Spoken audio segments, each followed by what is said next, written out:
ആസ്വാദനത്തിന്റെ അളവ് കൂട്ടുക എന്നുള്ളതാണ് ഇതിനുള്ള ഒരു ഏക വഴി. അല്ലാതെ വേറൊരു വഴി നമ്മൾ ചെയ്യുന്ന പ്രവർത്തനം, നമ്മൾ ചെയ്യുന്ന സിനിമകൾ ആൾക്കാർ ആസ്വദിക്കാവുന്ന രീതിയിൽ ക്വാളിറ്റിയിൽ ഓഡിയൻസിന് അല്ലെങ്കിൽ ഒരു നിമിഷം പോലും അതിൽ നിന്ന് കണ്ടെടുക്കാൻ പറ്റാത്ത രീതിയിൽ ഓഡിയൻസിനെ അവിടെ എത്തിക്കുക എന്നുള്ളതാണ് നമ്മുടെ ഉത്തരവാദിത്വം. നമ്മൾ ചെയ്യുന്ന കാര്യമാണ്.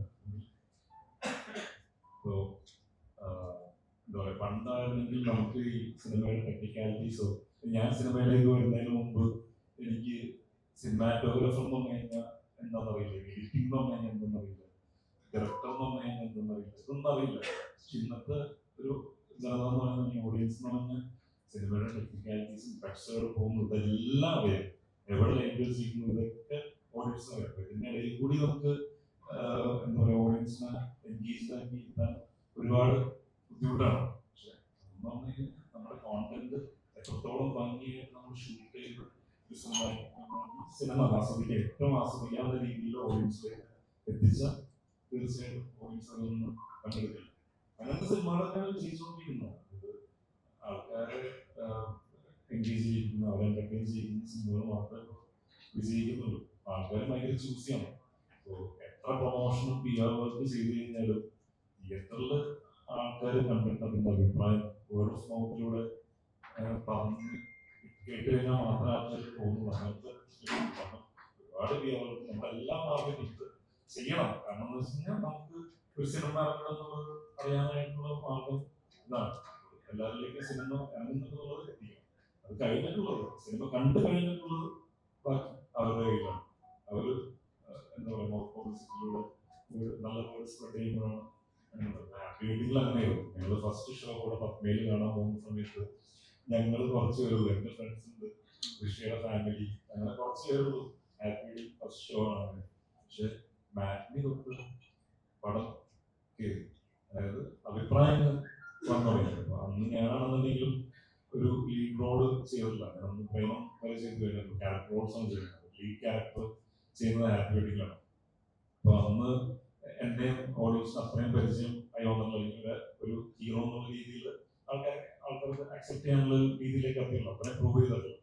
ആ സമയത്ത് ഒരു ഇനീഷ്യൽ കിട്ടിയിട്ടുണ്ടായിരുന്നു. പക്ഷെ ഒരു ആദ്യത്തെ ഷോ കഴിഞ്ഞതിന് ശേഷം ഈ പറയുന്ന പോലെ ഓഡിയൻസ് എല്ലാം തന്നെ സിനിമ കണ്ട് ഇഷ്ടപ്പെട്ടപ്പോൾ എന്താ പറയുക, വേർഡ് ഓഫ് മൗത്ത് വഴി പടം ഭയങ്കരമായിട്ട് കയറി 25 ദിവസം സിനിമ ഓടി. അങ്ങനെ ഒരു ഭാഗ്യം അന്ന് ലഭിച്ചിട്ടുണ്ട്. തീർച്ചയായിട്ടും ഇന്നും അതാണ് വർക്കായിക്കൊണ്ടിരിക്കുന്നത്.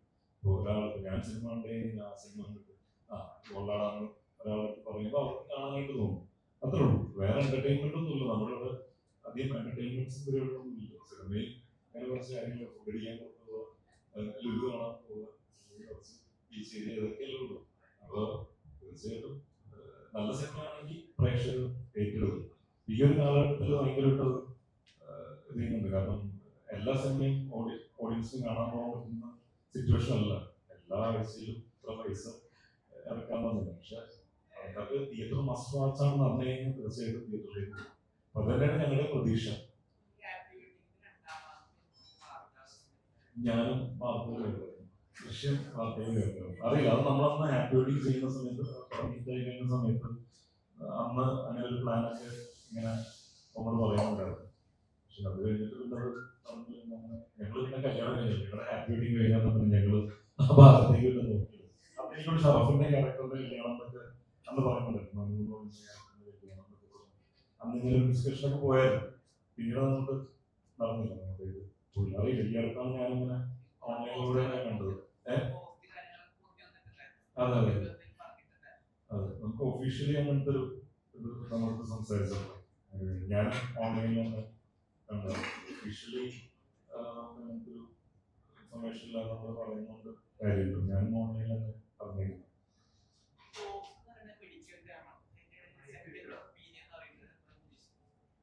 സെക്കൻഡ് ഒപ്പീനിയൻ നമ്മൾ എപ്പോഴും ഒരു ഡോക്ടറിനെ കാണാൻ പോകുന്ന സമയത്താണ് ഡോക്ടറിനെ കാണാൻ പോകുന്ന സമയത്താണ് കൺസൾട്ട് ചെയ്യുമ്പോൾ ചിലപ്പോൾ അവിടെ നിന്ന് കുറച്ച് കാര്യങ്ങളൊക്കെ കേട്ട് കഴിഞ്ഞിട്ട് നമ്മൾ ചിലപ്പോൾ നമ്മൾ സുഹൃത്തുക്കളൊക്കെ ചോദിക്കുമ്പോൾ, അല്ലെങ്കിൽ ഇച്ചിരി ഡാർക്ക് സിറ്റുവേഷൻ ആണെങ്കിൽ കൂടുതൽ നമ്മൾ ഇത് വീട്ടിലൊക്കെ വന്നാൽ നമുക്ക് സെക്കൻഡ് ഒപ്പീനിയൻ എടുക്കാന്നൊക്കെ പറയുള്ളൂ. അപ്പൊ അങ്ങനത്തെ രീതിയിൽ എടുത്തല്ലോ. അത് പറഞ്ഞ പടത്തിൽ വേറെ ഉണ്ട്. പടം കണ്ടു കഴിയുമ്പോൾ മനസ്സിലാവുള്ളൂ എന്താണെന്നുള്ളത്. അതിപ്പോ പറയാൻ പറ്റില്ല. അങ്ങനത്തെ രീതിയിലാണ് എടുത്തേക്കുന്നത്.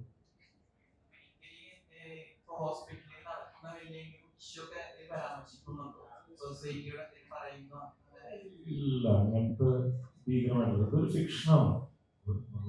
റിയൽ ഇൻസിഡൻസിൽ നിന്ന് ഇൻസ്പയർ ആണെങ്കിലും ഇത് ഫിക്ഷണൽ സ്റ്റോറിയാണ്, സിനിമയാണ്.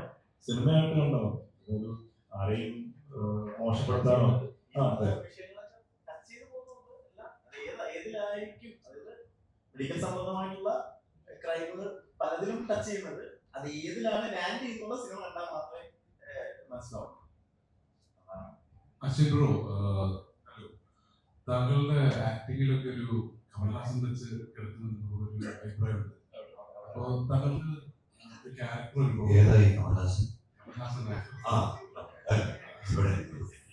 അപ്പോൾ ഈ പൊതുവെ താങ്കളുടെ ഈ ആക്ടിങ് സ്റ്റൈൽ ഒരു കമൽഹാസൻ വെച്ച് കിടക്കുന്നു നമുക്ക് തോന്നാറുണ്ട്.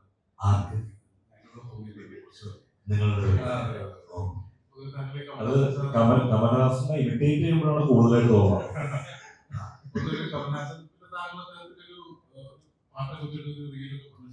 അത് മാത്രമല്ല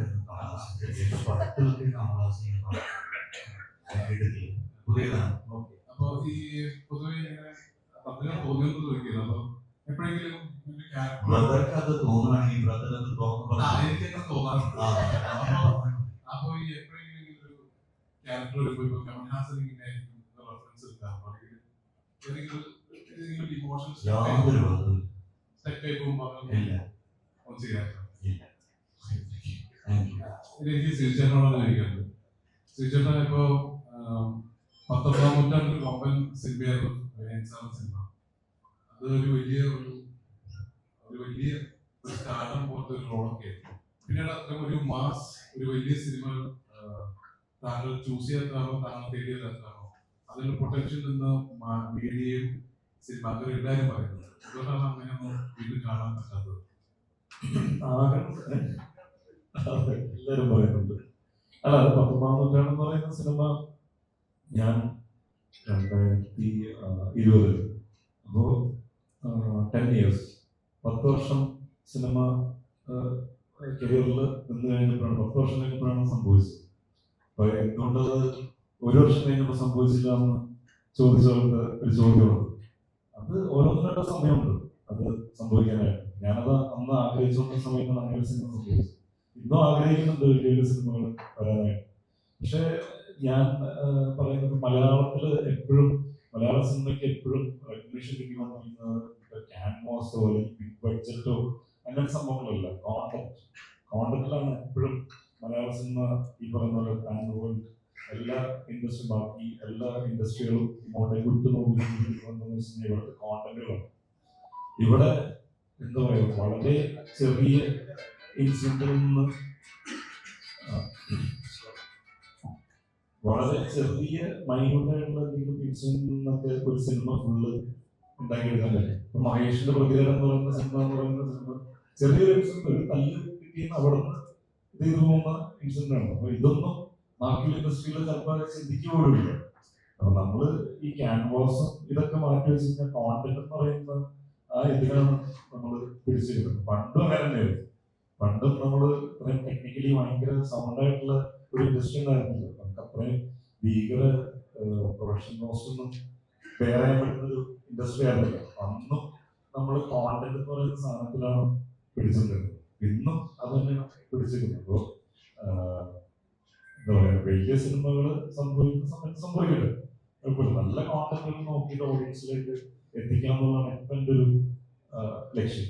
അപ്പോൾ അതിനുവേണ്ടി നോക്കിക്കൊണ്ടിരിക്കുന്നു. വിനയൻ സാറിന് തന്നെ അടുത്തൊരു പരിപാടി സംസാരം നടക്കുന്നുണ്ട്. അപ്പോൾ എൻ്റെ എഴുത്ത് പരിപാടികളൊക്കെ ആയിട്ട് സാധിക്കണം. ഇതിനിടയിൽ വലിയ വലിയ കോണ്ടന്റുകൾ നല്ല കോണ്ടന്റുകൾ ആയിട്ട് ഈ പറയുന്ന നല്ല റൈറ്റേഴ്സും ആൾക്കാരൊക്കെ വരുന്ന ഒരു പ്രതീക്ഷയാണ്. അങ്ങനെ നല്ല സിനിമകൾ സംഭവിക്കട്ടെ. അപ്പോൾ ഇപ്പം നമ്മൾ നിശ്ചയിക്കേണ്ടത് ഈ പറയുന്ന ബിഗ് ബഡ്ജറ്റിലല്ല എന്നുള്ളതാണ് എൻ്റെ ഒരു വിശ്വാസം. നല്ല കോണ്ടന്റ് പ്രേമം ഗ്യാങ് നിങ്ങൾ അറിയപ്പെടാറുണ്ടല്ലോ. എപ്പോഴെങ്കിലും നിങ്ങളുടെ ഇടയിൽ ഒരു ആരോഗ്യകരമായ മത്സരങ്ങൾ എപ്പോഴും ഉണ്ടോ? ആരോഗ്യകരമായ മത്സരങ്ങൾ എപ്പോഴും ഉണ്ട്. നമ്മൾ എപ്പോഴും അങ്ങോട്ടും ഇങ്ങോട്ടും ക്രിറ്റിസൈസ് ചെയ്യാറുണ്ട്. അല്ലെങ്കിൽ ഒരു സിനിമ വർക്കായി, സിനിമയിലെ കഥാപാത്രം വർക്കായി, ഇതൊക്കെ അങ്ങോട്ടും ഇങ്ങോട്ടും കമ്മ്യൂണിക്കേറ്റ് ചെയ്യാറുണ്ട്. തീർച്ചയായിട്ടും എന്നാലാണ് നമുക്ക് എല്ലാവർക്കും ഒരുമിച്ച് ഗ്രോ ചെയ്യാൻ പറ്റും. അത് പറയാം, നമ്മുടെ സുഹൃത്തുക്കളാണ് ഏറ്റവും ഇത് പറയാം. നമ്മൾ പുറത്തുനിന്ന് ഒരാള് ചിലപ്പോൾ അത് പറഞ്ഞതല്ല, നമുക്ക് സുഹൃത്തുക്കൾക്ക് അത് പറയാനുള്ള സ്വാതന്ത്ര്യം അത് നമ്മൾ പറയും. ഇതൊക്കെ എന്താ പറയാ, കൺസ്ട്രക്റ്റീവായിട്ട് ക്രിറ്റിസൈസ് ചെയ്യുമ്പോൾ അതൊന്നും നമ്മൾ എന്താണോ പറയുന്നത് മനസ്സിലാക്കിയിട്ട് അത് ഉൾക്കൊണ്ട് അടുത്ത സിനിമകളിൽ നമുക്ക് അപ്ലൈ ചെയ്യാൻ പറ്റും.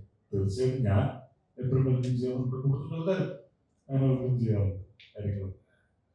അഭിലാഷേട്ടാ, അതെ, ഈ പൊതുവെ ആദ്യം പറഞ്ഞ വലിയ ക്ലാഷുകൾ ഒഴിവാക്കുന്നതാണ് പതിവ്. ദൃശ്യം തന്നെ ഒരു ബ്രാൻഡാണ്, സൂപ്പർ സ്റ്റാർ.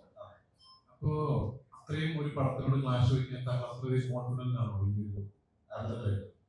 ശരിക്കും പറഞ്ഞാൽ നമ്മളൊരു ക്ലാഷ് എന്ന് പറയുന്ന ഇത് മാറ്റി വെച്ച് കഴിഞ്ഞാൽ അതിന് പ്രത്യേക ഒരു ഫ്രാഞ്ചൈസി, ദൃശ്യം ഫ്രാഞ്ചൈസിക്കുള്ള ഫാൻസ് എന്ന് പറഞ്ഞാൽ നമ്മൾ എന്ത് പടം ഉണ്ടാക്കുന്നത് വെച്ചാലും അതിന്റെ അത് അവിടെ അൾട്ടിമേറ്റ് ആയിട്ട് നിൽക്കാറ്. പക്ഷെ ഇപ്പൊ മലയാള ഇൻഡസ്ട്രി എന്ന് പറഞ്ഞു കഴിഞ്ഞാൽ ഇപ്പോ മുമ്പ് പറഞ്ഞ പോലെ വാടാറ്റു ഇറങ്ങിയിട്ടായ സമയത്ത് മുങ്ങിയായിട്ട് വന്നപ്പോൾ അതും അത് തന്നെയാണ്. നമ്മളൊരു നല്ല സിനിമയാണ് കൊണ്ടുവരുന്നതെങ്കിൽ പ്രേക്ഷകർ അത് കണ്ടു കഴിഞ്ഞിട്ട് ഈ പടം ദൃശ്യം കണ്ടു കഴിഞ്ഞവർക്ക് ഡോസ് കാണാമല്ലോ. അതാണ് നമ്മുടെ പ്രതീക്ഷ. ആദ്യം തന്നെ എന്താ പറയുക, ഒരു സെക്കൻഡ് ഓപ്ഷനായിട്ട് നിങ്ങൾ ഈ സിനിമ അല്ലേ, സെക്കൻഡ് സെക്കൻഡ് ഒപ്പീനിയൻ. അപ്പൊ അതെ അതെ, ഇതിനൊരു സിനിമ കാണുന്ന ഒരു സെക്കൻഡ് ഒപ്പീനിയൻ ഈ പടം ഫസ്റ്റ് ദൃശ്യം കാണുന്നു, അത് കഴിഞ്ഞിട്ട് ഇത് ഈ പടം കാണുക എന്നുള്ളതാണ്. കാരണം ഒരിക്കലും നിരാശപ്പെടില്ല. അത് 100%.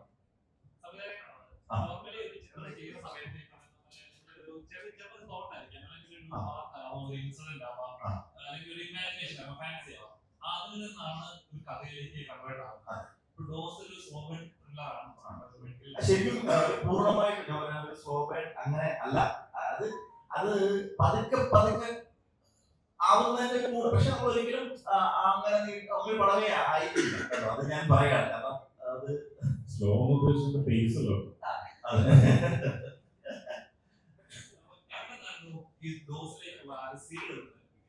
അത് ശരിക്കും പറഞ്ഞാൽ നമ്മുടെ ജീവിതത്തിൽ പണ്ട് പറയും, ഈ വലിയ പ്രശ്നങ്ങളൊക്കെ വരുമ്പോൾ മോട്ടിവേറ്റ് ചെയ്യുന്ന നമ്മുടെ സുഹൃത്തുക്കൾ പറയും ഇതെന്തോ നല്ലതിനാണ് എന്നൊക്കെ പറയുന്ന പോലത്തെ സിറ്റുവേഷൻ ആണ് തുടങ്ങുന്നത്. അതായത് എന്റെ അമ്മയ്ക്ക് 2019 അമ്മ ക്രിട്ടിക്കലായി എറണാകുളത്തെ ഒരു ഹോസ്പിറ്റലിൽ അഡ്മിറ്റ് ആയിരുന്നു. ഒരു മാസക്കാലം അഡ്മിറ്റ് ആയിരുന്നു. അപ്പൊ ഈ ആദ്യ സമയങ്ങളിലെ പ്രശ്നങ്ങളൊക്കെ തീർന്ന് ഓക്കെ ആയി തുടങ്ങിയ സമയം ഞാൻ അവിടെ ബൈസ്റ്റാൻഡറായിട്ട് ഇങ്ങനെ നിൽക്കുന്ന സമയത്താണ് ഏറ്റവും കൂടുതൽ ഞാൻ അന്യഭാഷാ സിനിമകൾ കണ്ട സമയം കൂടിയാണ്. കാരണം എനിക്ക് ഒരുപാട് സമയമുണ്ട്. അപ്പൊ ഞാൻ ഇങ്ങനെ അലഞ്ഞു തിരിഞ്ഞ് നടക്കും. അപ്പൊ നടക്കുന്ന സമയത്ത് ഉണ്ടായ ഒരു ആ സമയത്ത് ഈ ഹോസ്പിറ്റലിൽ നമ്മള് സാധാരണ നമ്മള് ചെയ്യുമല്ലോ, ഈ ബാർബർ ഷോപ്പിൽ പോയിരിക്കുന്നു. എനിക്ക് പലപ്പോഴും തോന്നാറുണ്ട് ഈ കത്തി വെക്കുന്ന സമയത്ത് ഇവിടെ എത്തുമ്പോ ഒരു ഭയം വരും. ഇപ്പോഴും വരാനുണ്ടാവും ഭയം എന്ന് പറയുന്ന പോലെ. നമ്മൾ ഈ ഹോസ്പിറ്റലിൽ ചെന്നിരിക്കുമ്പോ അവിടെ ഒരുപാട് ആളുകളുണ്ട്, സെക്യൂരിറ്റി മുതൽ നേഴ്സുമാര്, പല പല ആളുകളുണ്ട്. അപ്പോ ഇവർക്ക് നമുക്ക് ആർക്കെങ്കിലും ഒരു തെറ്റായിട്ടുള്ള ഒരു അല്ലെങ്കിൽ കോർപ്പറേറ്റിന് തോന്നുക തെറ്റായിട്ടൊരു സാധനം ജനങ്ങളിലേക്ക് ചെയ്യണം, അല്ലെങ്കിൽ അതൊരു സംഭവം തോന്നി കഴിഞ്ഞാൽ നമ്മളെ ബാധിക്കും. അപ്പൊ അങ്ങനെ ഒരു ചിന്ത തോന്നി. ഇതിന് ലോകത്തിൽ നടന്നിട്ടുള്ള പല മെഡിക്കൽ ക്രൈമുകൾ എന്തൊക്കെയാണെന്ന് റിസർച്ച് ചെയ്യും. അങ്ങനെ അവിടെ നമ്മൾ പതുക്കെ പതുക്കെ കഥ രൂപപ്പെട്ട് അങ്ങനെയാണ് ഒരു ഫൈനൽ ഇതിലേക്ക് അവിടെയാണ് തുടങ്ങിയത്. കൃഷിയുടെ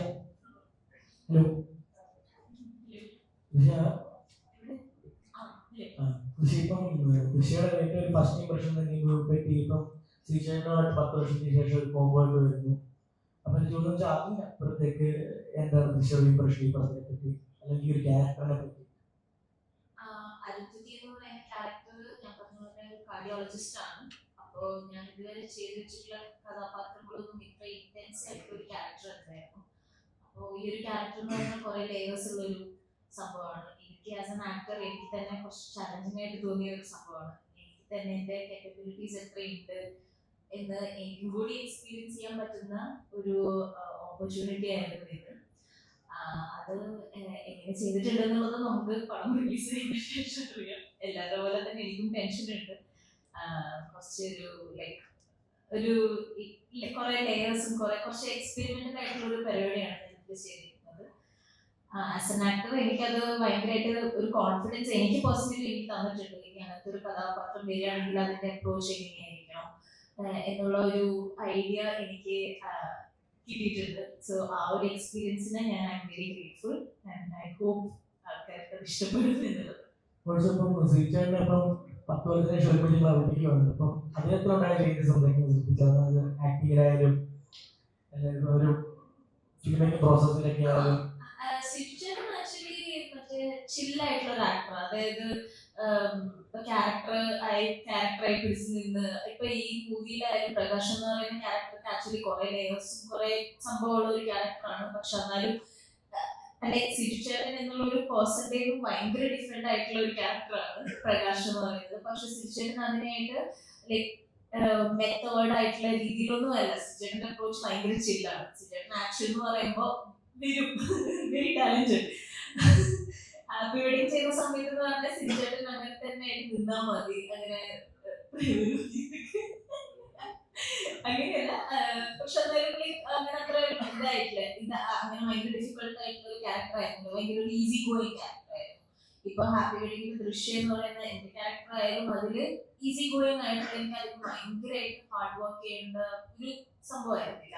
പക്ഷെ അരുന്ധതി എന്ന് പറയുന്ന ഡോസിൽ നമ്മുടെ രണ്ടുപേരും ക്യാരക്ടർ ഭയങ്കര ഇന്റൻസ് ആയിട്ടുള്ള ഇതാണ്. ഒരു ആക്ടർ എന്ന രീതിയിൽ നമുക്ക് പെർഫോം ചെയ്യാൻ ഒത്തിരി ഉള്ള ഒരു സംഭവമാണ്. അപ്പോ അന്നും ഇന്നും സിറ്റുചേട്ടൻ ഒരു ഇതാണ്. പക്ഷെ പേഴ്സണലി എനിക്ക് ഐ ഫെൽറ്റ് ഡിഫറൻസ്. അന്ന് ഞാൻ അത്ര സീരിയസ് ആയിട്ടല്ല അഭിനയം കണ്ടിരുന്നത്. ഇപ്പോ ഞാൻ അത് കുറച്ചുകൂടി എന്റെ അപ്രോച്ച് കുറച്ചുകൂടി ലൈക്ക് ഒരു സംഭവം നമുക്ക് ഒരാളെ ഏൽപ്പിച്ചിട്ടുണ്ടെങ്കിൽ അത് ഭംഗിയായി ചെയ്യണം. അതിന് എത്ര ലെവലിൽ എത്ര ഹാർഡ് വർക്ക് ചെയ്യാനും വില്ലിംഗ് ആണ് എന്നുള്ള ആ ഒരു മൈൻഡ് സെറ്റ് എനിക്ക് വന്നിട്ടുണ്ട്. അതിലെ I am proud of myself. ഒരു കാര്യത്തില് സന്തോഷമുള്ള നമ്മുടെ ഹാപ്പി വെഡിങ് കഴിഞ്ഞിട്ട് അതുപോലത്തെ ഒരു സിനിമ ചെയ്യുന്നത്. അതുപോലത്തെ ക്യാരക്ടേഴ്സുള്ള അതിനുവേണ്ടി നമ്മൾ ജോയിൻ ചെയ്തപ്പോൾ എൻറ്റയർലി ഡിഫറെൻ്റ് ആയിട്ടുള്ള ക്യാരക്ടേഴ്സാണ്. അത് ആസ് ആക്ടേഴ്സ് ഞങ്ങൾക്ക് എക്സ്പ്ലോർ ചെയ്യാൻ പറ്റിയൊരു ഏരിയ ആയിരുന്നു. അതില് സന്തോഷമുണ്ട്. ദൃശ്യം അതേപോലെ തന്നെ ഇപ്പൊ ഈ പറഞ്ഞ പോലെ തന്നെ ഇപ്പൊ സിനിമകള് ഒരു നടിയെ സംബന്ധിച്ചിടത്തോളം കഴിഞ്ഞ ദിവസം മഞ്ജുവാർ പറഞ്ഞൊരു വാക്കുണ്ട്. എന്നുവെച്ചാൽ സിനിമയിൽ വരുന്നതല്ല ബുദ്ധിമുട്ട്, സിനിമയിൽ നിലനിൽക്കുന്നതാണ് ബുദ്ധിമുട്ട് എന്ന് പറയുന്നത്. അതായത് ഒരു നടിയെ സംബന്ധിച്ചിടത്തോളം. അപ്പൊ അത് നടിയെ മാത്രമല്ല നമ്മളെ സംബന്ധിച്ചിടത്തോളം പൊതുവെ നടന്മാരെ നമ്മൾ കാണാറുണ്ട്. നീണ്ട ഒരു പഴയ നടന്മാരൊക്കെ നിലനിന്ന് പോകുന്നവരെ കാണാറുണ്ട്. പക്ഷെ എപ്പോഴും മാറ്റി പോകുന്നത് നടിമാരാണ് കൂടുതൽ.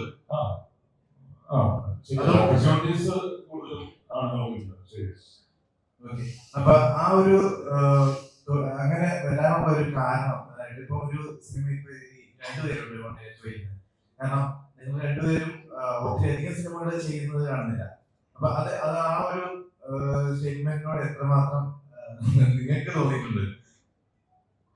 ഇപ്പോ എന്റെ ഒരു പോയിന്റ് ഓഫ് വ്യൂല് എങ്ങനെയാന്ന് വെച്ച് കഴിഞ്ഞാൽ ഒരു ഡയറക്ടറിന്റെ പൂർണ്ണ സ്വാതന്ത്ര്യമാണ് ഒരു ക്യാരക്ടറെ ആരെ കാസ്റ്റ് ചെയ്യണം എന്നുള്ളത്. ഒരു ഡയറക്ടറിന്റെ ഒരു ഫ്രീഡമാണ് അത്. ഇപ്പോ ഹാപ്പി വെഡിങ്ങിൽ ഞാൻ വന്നത് എങ്ങനെയായിരുന്നു? എനിക്കൊരു എക്സ്പീരിയൻസ് ഉണ്ടായിരുന്നില്ല. ഞാൻ വഴിയിൽ പോകുന്ന ഒരാളായിരുന്നു. സിനിമ എന്ന് പറഞ്ഞാൽ അങ്ങനെ നിൽക്കുന്ന ഒരാളായിരുന്നില്ല. പക്ഷെ ആ സമയത്ത് അങ്ങനെ ഒരു വ്യൂ ഉണ്ടായിരുന്നു. അങ്ങനെ എനിക്ക് വന്നൊരു ഓപ്പർച്യൂണിറ്റിയാണ്. അതേപോലെ തന്നെ ന്യൂ ടാലൻസ് വരുന്നതിൽ ഞാൻ ആക്ച്വലി ഭയങ്കര ഹാപ്പിയാണ്. ഒത്തിരി നല്ല ടാലൻസ് നമുക്ക് കാണാൻ കഴിയുന്നുണ്ട് മലയാള സിനിമയിൽ. ഇപ്പൊ മലയാള സിനിമയിൽ നിന്നും അവരിപ്പോ വേറെ ഇൻഡസ്ട്രിയിലേക്ക് പോകുന്നു. അതൊക്കെ generally I am very proud of it. ഹാപ്പിയാണ് ഞാൻ ആ ഒരു കാര്യത്തിൽ. ഇപ്പൊ അതുപോലെ തന്നെ സിനിമ വരുന്നത് ഇപ്പം ജെൻഡർ ഈക്വാലിറ്റി എന്നൊക്കെ പറയുന്ന ആ ഒരു തോട്ടിൽ ചിന്തിക്കുമ്പോൾ ആ ഒരു സിനിമ വളരെ ഒരു ചർച്ചയായ ഒരു സിനിമയായിരുന്നു. അപ്പൊ ആ ഒരു രീതിയിൽ ചിന്തിക്കുമ്പോൾ ഇപ്പൊ എന്ത് തോന്നുന്നു? ഈ ഒരു സ്റ്റേറ്റ്മെന്റിനോട് എന്താ പറയാനുള്ളത്? ഓപ്പർച്യൂണിറ്റി സ്ത്രീകൾക്ക് കുറവാണോ കൂടുതലാണോ ബിലീവ് ഇല്ല. അതുപോലെ ഇപ്പോൾ ഓപ്പർച്യൂണിറ്റി കൂടിയിട്ടുണ്ട്. കൈൻഡ് ഓഫ് ക്യാരക്ടർ ഇപ്പോൾ ഡോസിൽ കൂടെ ആൾക്കാരുടെ ക്യാരക്ടറാണ്, എത്രയോ ഇന്റൻസ് ആയിട്ടുണ്ട്, എത്രയോ ലെയേഴ്സ് കിട്ടിയിട്ടുണ്ട്. മാത്രം സ്ത്രീകളുടെ കാണുന്ന രീതികൾ മാറിയിട്ടുണ്ട് സിനിമയിൽ. ക്യാരക്ടേഴ്സ് കൂടിയിട്ടുണ്ട്. അത് കാരണമാണ് നമ്മൾ ഇനി പുതിയ ഫേസിനെ കാണാൻ സാധ്യത. റെപ്രസെന്റേഷൻ കൂടിയിട്ടുണ്ട് സ്ത്രീകളുടെ.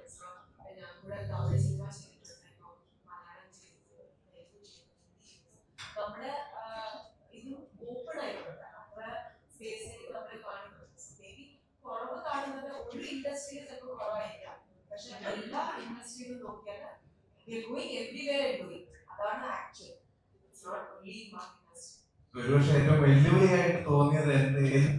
അതിനകത്തൊരു കാരണമായിട്ട് തോന്നാനുള്ള എന്തെങ്കിലും കാരണമുണ്ടോ? ഇല്ല, നമ്മളതൊരു വെല്ലുവിളിയായിട്ടുള്ള ഒരു രീതിയിലോട്ടേക്ക് എടുക്കുന്നില്ലല്ലോ. നമ്മളെല്ലാതും പോസിറ്റീവ് ആയിട്ടാണ് എടുക്കുന്നത്. സ്പേസ് ഉണ്ട്, സിനിമയിൽ സ്പേസ് ഉണ്ട്. അത്ര കഥാപാത്രം ഉള്ളപ്പോഴേ ആക്ടേഴ്സ് കൂടുതൽ നല്ലതാണ്.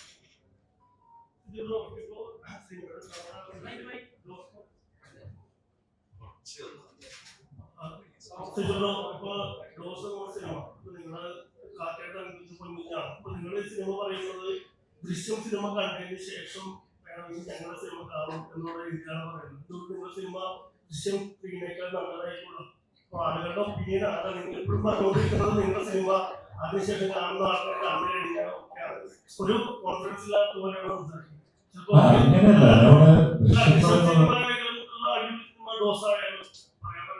അതൊന്നും നമുക്ക് അറിയില്ല. നമ്മൾ ദൃശ്യം എന്ന് പറഞ്ഞാൽ ഓൾറെഡി ഒരു ഫാൻ ഫോളോയിങ് ഉണ്ട്.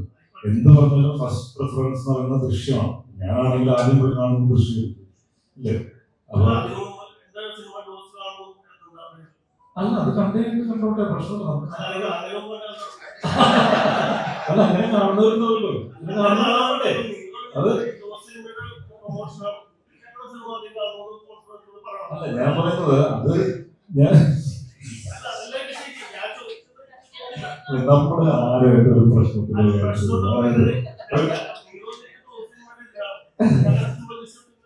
ഞങ്ങളുടെ സിനിമ മാത്രം ആദ്യം പോയി കാണുമ്പോൾ പ്രേക്ഷകർക്ക് ഓരോ ഇതുണ്ടാവും, പ്രേക്ഷകർക്ക് ഓരോ ചോയ്സ് ഉണ്ടാവും.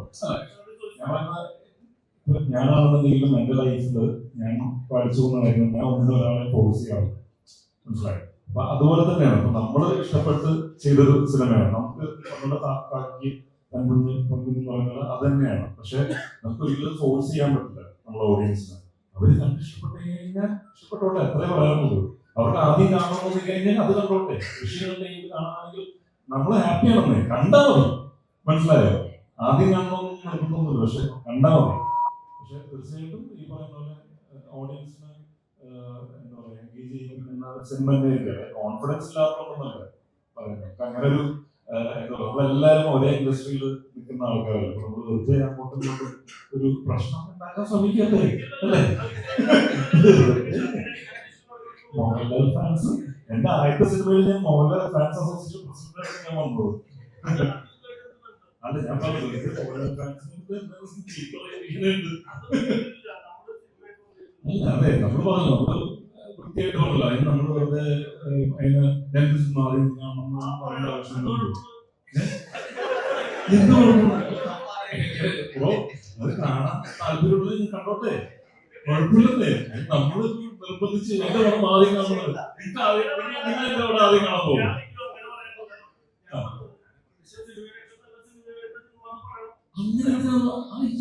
അങ്ങനെ ഒരു സിനിമയും മോശമാക്കി അങ്ങനെ ചെയ്യാൻ പാടില്ല. ദൃശ്യം സിനിമകൾ അതെനിക്കറിയോ? അറിയില്ലല്ലോ, ഇപ്പോഴും അറിയില്ല. ഞാൻ ദൃശ്യം കണ്ടിട്ടില്ല. അത് പ്രേക്ഷകരാണ് തീരുമാനിക്കേണ്ടത്. ദൃശ്യം സിനിമ കാണാതെ ഞാൻ ദൃശ്യം സിനിമയുടെ നല്ല സിനിമ ഇതാണെന്നൊക്കെ പറയാനുള്ള അപ്പം വേണ്ടിയിരുന്നു തുമ്മാൻ വേണ്ടിയിട്ട് അല്ല, മനസ്സിലല്ല, നമ്മള് കാര്യം മനസ്സിലായി. പക്ഷെ നമുക്ക് ഒരിക്കലും പറയാൻ ഈ ദൃശ്യം സിനിമയാണ് നല്ല സിനിമയാണ് അതൊക്കെ ഓഡിയൻസ് തീരുമാനിക്കും. നമുക്ക് എപ്പോഴും നമ്മുടെ സിനിമകൾ എപ്പോഴും പ്രിയപ്പെട്ട സിനിമ തന്നെയാണ്. ഈ ആ സിനിമ ആ ഓഡിയൻസ് കാണണം എന്നുള്ള ആഗ്രഹം തന്നെയാണ് നമുക്ക് ഉള്ളത്.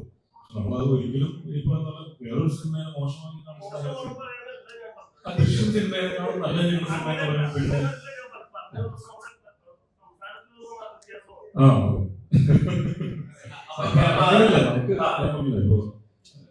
എന്താ പറയാ, ആ സിനിമ തിയേറ്ററിൽ വന്നുകൊണ്ട് ദൃശ്യം എന്ന് പറയുന്ന സിനിമ തിയേറ്ററിൽ ഉള്ളതുകൊണ്ട് ഏറ്റവും കൂടുതൽ ഞങ്ങൾക്കാണ്.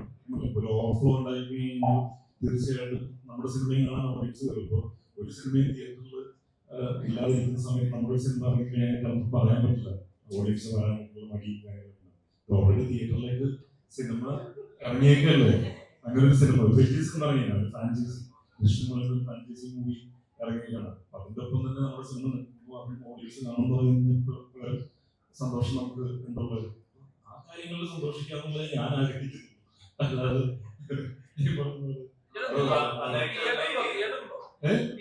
തിയേറ്ററിൽ അത്യാവശ്യം കുഴപ്പമില്ല, 80 തിയേറ്റർ ഉണ്ട്, കുഴപ്പമില്ലാതെ. കാരണം എല്ലാ സിനിമകളും നിറഞ്ഞു ഓടിക്കൊണ്ടിരിക്കുന്നതാണ്. ഇപ്പോൾ വെക്കേഷൻ ടൈമുള്ളത് അല്ലെ, സിനിമ കണ്ട ആൾക്കാർക്ക് ഇഷ്ടപ്പെട്ട് കഴിഞ്ഞാൽ ഓഡിയൻസ് തിയേറ്റർ കൂടുതൽ ഡിമാൻഡ് ചെയ്ത് കഴിഞ്ഞാൽ തീർച്ചയായിട്ടും തിയേറ്റേഴ്സ് കൂടുതലായിരിക്കും. കാരണം വെക്കേഷൻ ടൈമാണ്, അപ്പോൾ എല്ലാ ആഴ്ചയും സിനിമകൾ നടക്കുന്നുണ്ട്, എല്ലാം നല്ല രീതിയിൽ പോയിക്കൊണ്ടിരിക്കും. എല്ലാവരും കണ്ടു കഴിഞ്ഞ് കഴിഞ്ഞ് വരുന്നുള്ളൂ ഓഡിയൻസ്.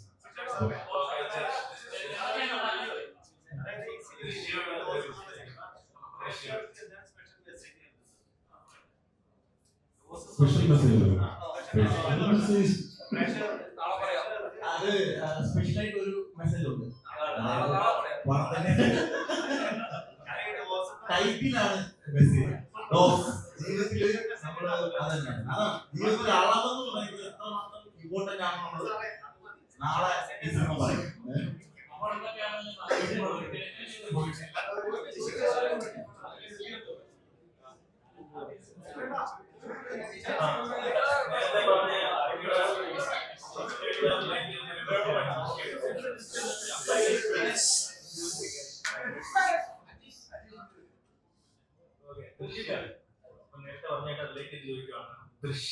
ദൃശ്യം കണ്ടോ?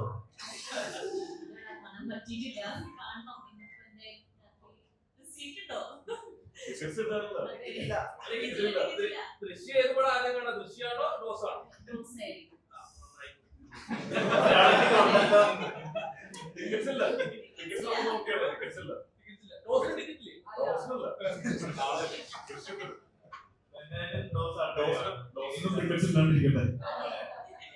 ടിക്കറ്റ്സ് അത് ദൃശ്യത്തിന് ടിക്കറ്റ്സ് കിട്ടാത്തൊരു തീർച്ചയായിട്ടും അത് കാണാം, അത് കഴിഞ്ഞിട്ട് കാണാം, ഇത് കണ്ടുകഴിഞ്ഞിട്ട് അതും കാണാം. ആദ്യം എങ്ങനെയൊന്നും ഒന്നുമില്ല, എല്ലാം കാണാം. അപ്പൊ എന്തായാലും ഒരു സിനിമയും ചെറുതല്ല വലുതല്ല, എല്ലാം നല്ല സിനിമ മാത്രമാണ്.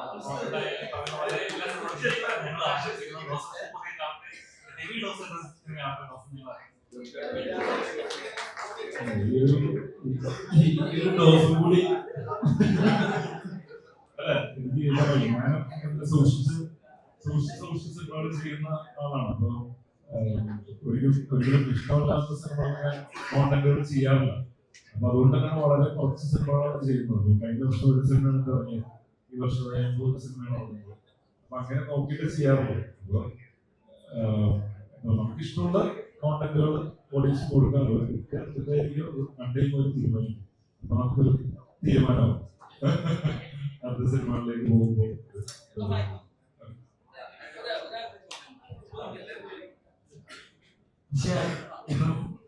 വിഷയം സോങ്ങായിരുന്നു, ഡെലിവറി സോങ്.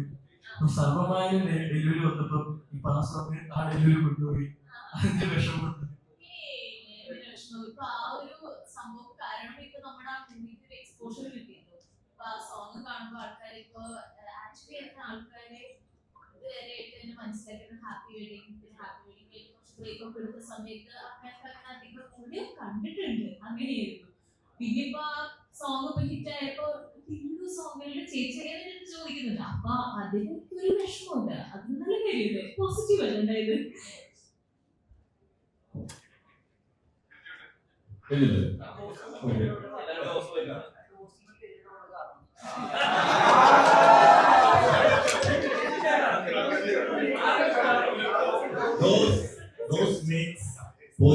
അതായത് ഒന്നും വിഷമല്ല, എല്ലാം വിഷമായി മാറുന്നത് അളവാണ്.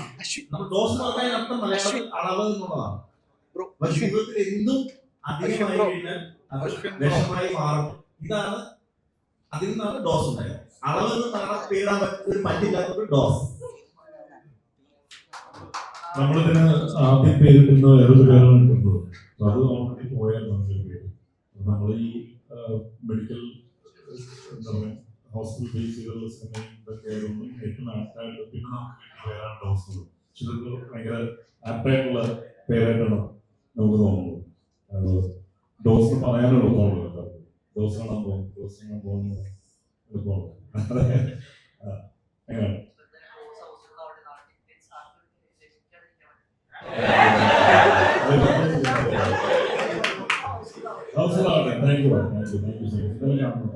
എല്ലാവരും സിനിമ നാളെ തന്നെ കാണാം.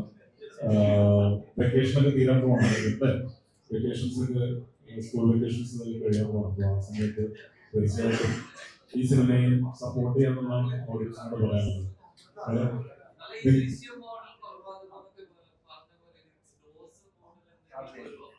പറയാനുണ്ട് തീർച്ചയായിട്ടും സാധ്യതയുണ്ട്. തീർച്ചയായിട്ടും സാധ്യതയുണ്ട്.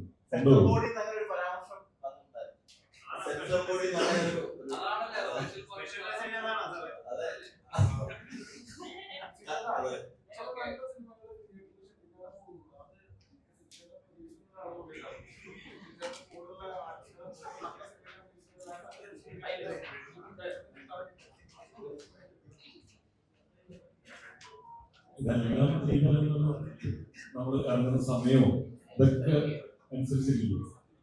അപ്പൊ അതിന് ആ സിനിമ വിധിയെന്ന് വിചാരിക്കും. പക്ഷെ നമ്മള് നല്ല വർക്കാണെന്നുണ്ടെങ്കിൽ എവിടെയെങ്കിലും റെക്കഗ്നിഷൻ തീർച്ചയായിട്ടും കിട്ടും. അങ്ങനെ വിചാരിക്കുള്ളൂ. നമ്മള് ആ പ്രോഡക്റ്റിൽ ഞാൻ കോണ്ടന്റ് ചെയ്തത് നമ്മൾ എത്രത്തോളം ഹാപ്പിയാണ്, എത്രത്തോളം സാറ്റിസ്ഫൈഡ് ആണെന്നുള്ളത് ആദ്യം ആലോചിക്കും. അപ്പോൾ എന്താ പറയാ, അങ്ങനെ ഒരു നല്ല സിനിമ തിയേറ്ററിൽ പുറത്തായില്ലെങ്കിൽ അത് എവിടെയെങ്കിലും എന്തെങ്കിലും രീതിയിലുള്ള റെക്കഗ്നിഷൻ തീർച്ചയായിട്ടും കൊണ്ടുവരും. വാസന്തി എന്ന് പറയുന്ന സിനിമ അങ്ങനെയാണ്. ഞാൻ ആദ്യം IFFKക്ക് നമ്മള് ആ സിനിമ ഒരു ഇൻഡിപെൻഡന്റ് പാരലൽ സിനിമ ആയതുകൊണ്ട് ആ സിനിമ IFFKക്ക് ആദ്യ ആഴ്ച ആദ്യം സെലക്ട് ചെയ്തില്ല. ആ വർഷം അത് സെലക്ട് ചെയ്തില്ല. ഇത് കഴിഞ്ഞ് സ്റ്റേറ്റ് അവാർഡ് വിൻ ചെയ്ത് കഴിഞ്ഞിട്ട് നെക്സ്റ്റ് IFFKയില് കെലിഡോസ്കോപ്പ് എന്ന് പറയുന്ന ഒരു വിഭാഗമുണ്ട്. അതിനകത്ത് സ്റ്റേറ്റ് അവാർഡ് കിട്ടിയ മൂവീസ് സ്ക്രീൻ ചെയ്യണം. അപ്പോൾ കഴിഞ്ഞ വർഷം അവിടെ സെലക്ട് ചെയ്യാനുള്ള സിനിമ അടുത്ത വർഷം സ്റ്റേറ്റ് അവാർഡ് വാങ്ങിച്ചിട്ട് IFFKയിൽ നെക്സ്റ്റ് ഇയർ അത് സ്ക്രീൻ ചെയ്തു. അങ്ങനെയാണ്. അപ്പോൾ നല്ല സിനിമയാണെങ്കിൽ തീർച്ചയായിട്ടും അവിടെ നിങ്ങൾക്ക് റെക്കഗ്നിഷൻ തീർച്ചയായിട്ടും കിട്ടും. അപ്പോൾ അതാണ് ഈ പറഞ്ഞത്. അതാണ് പറഞ്ഞത് ദൃശ്യം 3 എന്ന് പറയുന്ന സിനിമ തിയേറ്ററിലാണെങ്കിൽ ഞങ്ങൾക്ക് വളരെ ഗുണകരമായിട്ടുള്ള കാര്യം എന്ന് പറയുന്നത്. അതായത് തിയേറ്ററിലേക്ക് ആളുകൾ പോകുന്ന സമയം കൂടിയാണ്. തീർച്ചയായിട്ടും ഇങ്ങനെ സിനിമ തീർച്ചയായിട്ടും ഓഡിയൻസ് അതും കാണും. വളരെ സന്തോഷമുള്ള കാര്യം. Thank you. Thank you everyone. Thank you so much. എന്തായാലും സപ്പോർട്ട് ചെയ്യാം.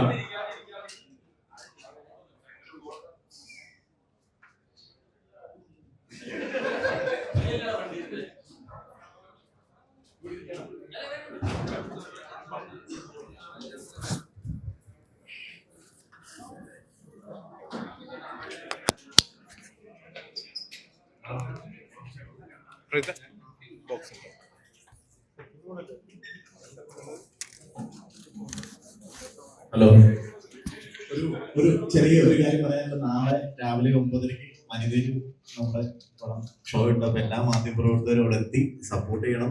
നിങ്ങളുടെ സപ്പോർട്ട് ഉണ്ടെങ്കിൽ മാത്രമേ ഇത് ആളുകൾ അറിയുള്ളൂ. ഒരുപാട് സന്തോഷം.